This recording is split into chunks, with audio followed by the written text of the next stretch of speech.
Real interior design is about personalization to you.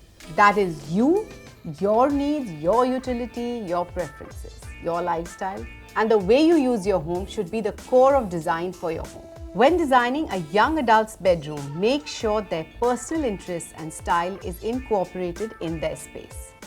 Their bedroom should be a reflection of their mind and their personality.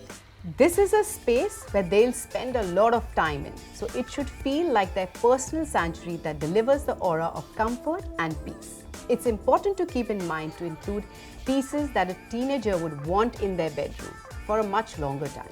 Don't shy away from taking risks when it comes to designing a teenager's bedroom. Go ahead and add some drama and bold colors. You can choose gold and neutral tones for a grown-up color palette. It's always a great idea to involve kids and teens in their process of designing their bedrooms, to give them a sense of independence and help them make their own choices.